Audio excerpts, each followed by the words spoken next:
ನೀವು ನೋಡ್ತಾ ಇದ್ದೀರಾ ಪರಿವರ್ತನಾ ನ್ಯೂಸ್ 24x7. ಕರ್ನಾಟಕ ರಾಜ್ಯ ದೇವದಾಸಿಯರ ವಿಮೋಚನಾ ಸಂಘದ ವತಿಯಿಂದ ಇಂದು ಕಲಬುರಗಿ ಜಿಲ್ಲಾ ಪಂಚಾಯತ್ ಕಾರ್ಯಾಲಯದ ಎದುರುಗಡೆ ದೇವದಾಸಿಯರ ವಿವಿಧ ಬೇಡಿಕೆಗಳಿಗೆ ಆಗ್ರಹಿಸಿ ಇಂದು ಪ್ರತಿಭಟನೆ ನಡೆಸಲಾಯಿತು. ಈ ಒಂದು ಪ್ರತಿಭಟನೆಯಲ್ಲಿ ಅನೇಕ ದೇವದಾಸಿಯರು ಭಾಗವಹಿಸಿದರು.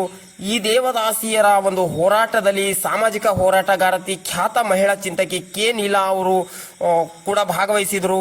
ಭಾಗವಹಿಸಿದ ನಂತರ ಪರಿವರ್ತನಾ ನ್ಯೂಸ್ ಜೊತೆ ಮಾತನಾಡಿ ಸರ್ಕಾರ ಕೂಡಲೇ ದೇವದಾಸಿಯರ ಬೇಡಿಕೆಗಳನ್ನು ಈಡೇರಿಸಬೇಕು ಮತ್ತು ಅವರ ಕುಟುಂಬಗಳನ್ನು ಗಣತಿ ಪಟ್ಟಿಗೆ ಸೇರಿಸಬೇಕೆಂದು ಆಗ್ರಹಿಸಿದರು. ಈ ಸಂದರ್ಭದಲ್ಲಿ ಸುಧಾಮ್ ಧನ್ನಿ, ಪಾಂಡ್ರಂಗ್ ಮಾವಿನ್ ಸೇರಿದಂತೆ ಅನೇಕರು ಭಾಗವಹಿಸಿದರು.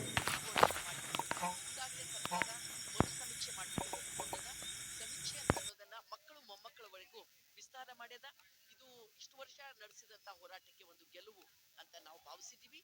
ಅದಕ್ಕಾಗಿ ನಾವು ಸರ್ಕಾರಕ್ಕೆ ಅಭಿನಂದಿಸ್ತೀವಿ ಮತ್ತು ಅವರಿಗೆ ಮನೆಗಳನ್ನ ಕೊಡ್ತೀವಿ ಅಂತ ಒಪ್ಕೊಂಡನಿಗಾಗ್ಲೇ ನಾವು ಹೇಳ್ತೀವಿ. ಒಪ್ಕೊಂಡ್ರಷ್ಟೇ ಸಾಕಾಗೋದಿಲ್ಲ, ಅವರಿಗೆ ನೀವು ನಿವೇಶನಗಳನ್ನ ಖರೀದಿ ಮಾಡಬೇಕು. ಹಳ್ಳಿ ಒಳಗೆ ಜಾಗ ಇಲ್ಲ ಅಂತ ಶುರು ಮಾಡ್ತಾರೆ ಪಂಚಾಯತ್ನವರು. ಇದ್ದಂತ ಜಾಗ ಇದ್ದವರೆಲ್ಲ ಕಬ್ಜಾ ಮಾಡಿರ್ತಾರ. ಸೊ ನಾವದನ್ನ ಸರ್ಕಾರ ಹೆಚ್ಚಿನ ವ್ಯಾಲ್ಯೂಯೇಷನ್ ಮಾಡಿ ಹೆಚ್ಚಿನ ಅಮೌಂಟ್ ಅನ್ನ ಇಟ್ಟು ಯಾರ ಹತ್ರ ಹೆಚ್ಚು ಜಾಗ ಅದನ್ನು ಅದನ್ನ ಖರೀದಿ ಮಾಡಿ ದೇವದಾಸಿ ತಾಯಂದ್ರಿಗೆ ಮನೆಗಳು ಕೊಡ್ಬೇಕು ಅಂತ ನಾವು ಸಲಹೆ ಕೊಡ್ತಿದೀವಿ. ಏನೆಲ್ಲ ಇದ್ರು ಅವರು ಇದನ್ನ ಜಾರಿ ಮಾಡ್ಬೇಕು. ದೆನ್ ಅವ್ರ ಗೌರವಧನ ಹೆಚ್ಚಳ ಮಾಡ್ಬೇಕು ಅಂತ ನಾವು ಇಟ್ಟಿದೀವಿ. ಮುಂದಿನ ದಿನಗಳಲ್ಲಿ ಖಂಡಿತ ಅದನ್ನು ಸಹ ಈಡೇರೋವರೆಗೂ ಹೋರಾಟವನ್ನ ಮಾಡ್ತೀವಿ. ದೆನ್ ಮಕ್ಕಳಿಗೆ ರಿಸರ್ವೇಶನ್ ಎಂಪ್ಲಾಯ್ಮೆಂಟ್ ಅಲ್ಲಿ, ದೆನ್ ಅವರಿಗೆ ಉಚಿತವಾದ ಶಿಕ್ಷಣ, ಇಂಥ ಎಲ್ಲ ಸೌಲಭ್ಯಗಳು ಕೊಡಬೇಕು ಅಂತ ನಾವು ಮಾಡಿದೀವಿ. ಮುಖ್ಯವಾಗಿ ಅವ್ರದ್ದು ಮರು ಸಮೀಕ್ಷೆ ಮತ್ತು ಬರುವಂತ ಎಲ್ಲ ಸೌಲಭ್ಯಗಳು ಅವರ ಮಕ್ಕಳ ಮೊಮ್ಮಕ್ಕಳಿಗೂ ವಿಸ್ತಾರ ಮಾಡುವಂತ ಒಂದು ಸರ್ಕಾರದ ತೀರ್ಮಾನ ಏನದನ್ನು ಅದನ್ನ ನಾವು ಸ್ವಾಗತಿಸ್ತೀವಿ. ಇನ್ನು ಉಳಿದ ನಮ್ಮ ಹಕ್ಕೊತ್ತಾಯಗಳಿಗಾಗಿ ನಮ್ಮ ಹೋರಾಟ ನಿರಂತರ ಇರ್ತದೆ. ಸರ್ಕಾರ ಮರು ಸಮೀಕ್ಷೆಗೆ ಒಪ್ಪಿಕೊಂಡಿದೆ, ಅದಕ್ಕೆ ಸ್ವಾಗತಾರ್ಹ ಅಂತ ಹೇಳಿದ್ರಿ.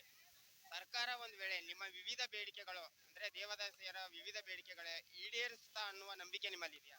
ಅಲ್ಲ, ಈಗ ಒಂದು ಮರು ಸಮೀಕ್ಷೆ ಮಾಡಿ ಆರ್ಡರ್ ಮಾಡಿ ತಳ ಹಂತವರೆಗೆ ಆ ಪ್ರಕ್ರಿಯೆ ಜಾರಿ ಮಾಡ್ಯಾರ. ನೀವು ಇಲ್ಲಿ ನೋಡ್ಬೋದು, ಮುಂದ್ಗಡೆ ಬೋರ್ಡ್ ಹಾಕ್ಯಾರ. ಈ ಸಮೀಕ್ಷೆ ಆರಂಭ ಆಗ್ತದ. ಅದ್ರಲ್ಲಿ ಜಾರಿ ಆಗಲ್ಲ ಅಂತಾನೋ ಪ್ರಶ್ನೆ ಇಲ್ಲ, ಈಗಾಗಲೇ ಶುರು ಮಾಡ್ಯಾರ ಅವರು ಎಲ್ಲ ಕಡೆಗೂ. ಆದ್ರೆ ನಮ್ಗಿರೋ ಪ್ರಶ್ನೆ ಏನಂದ್ರ ಅವ್ರಿಗೆ ಮನೆಗಳು ಸಿಗ್ಬೇಕು. ಹೂ ಒಂದು ಬಿಡೋದಲ್ಲ, ಕೊಡ್ರಿ ಮನೆ ಅಂತೇಳಿ ನೀವು ಗ್ರಾಮ ಪಂಚಾಯತ್ ಕಳಿಸ್ಬೋದು ಒಂದು ಆರ್ಡರ್. ಇಲ್ಲಿ ಎಲ್ಲೂ ಜಾಗ ಇಲ್ಲ ಅಂತ ಅವ್ರು ವಾಪಸ್ ಕಳಿಸ್ಬೋದು. ಅದಕ್ಕೆ ನಾವು ಸಲಹೆ ಕೊಡೋದೇನಂದ್ರ, ನೀವು ಅಲ್ಲಿ ನಿವೇಶನ ಖರೀದಿ ಮಾಡ್ಲಿಕ್ಕಾಗಿ ಹೆಚ್ಚಿನ ವ್ಯಾಲ್ಯೂಯೇಷನ್ ಹೆಚ್ಚಿನ ಅಮೌಂಟ್ ಅನ್ನ ಇಟ್ಟು ಖರೀದಿ ಮಾಡಿ ಅವರಿಗೆ ಮನೆಗಳು ಸಿಗೋವರೆಗೂ ನೀವು ಸರ್ಕಾರವೇ ಜವಾಬ್ದಾರಿ. ಇದು ಸರ್ಕಾರ ಜಾರಿ ಮಾಡ್ಬೇಕು. ಆಕ್ಚುಲಿ ಈಗಾಗ್ಲೇ ಒಂದು ಜಾರಿ ಅದ. ಈಗಾಗ್ಲೇ ನಾವು ಒಂದ್ ಹಂತದಲ್ಲಿ ಇವ್ರ ಹೋರಾಟಕ್ಕೆ ಸಿಕ್ಕ ಗೆಲುವು ಅದು ಇಲ್ಲ ಅಂತಲ್ಲ. ಆದ್ರೆ ಇನ್ನಷ್ಟು ಅವರದ್ದು ಹಕ್ಕೊತ್ತಾಯಗಳೇನಿದಾವೋ ಅವುಗಳನ್ನ ಸಲುವಾಗಿ ಸಂಘಟನೆಯನ್ನ ಕಟ್ಟಿ ಹೋರಾಟ ಮಾಡೋದಂತೆ ನಮ್ಗೆ ಬೇರೆ ದಾರಿ ಇಲ್ಲ. ತುಂಬಾ ಧನ್ಯವಾದ ಮೇಡಮ್, ಪರಿವರ್ತನಾ ನ್ಯೂಸ್ ಚಾನೆಲ್.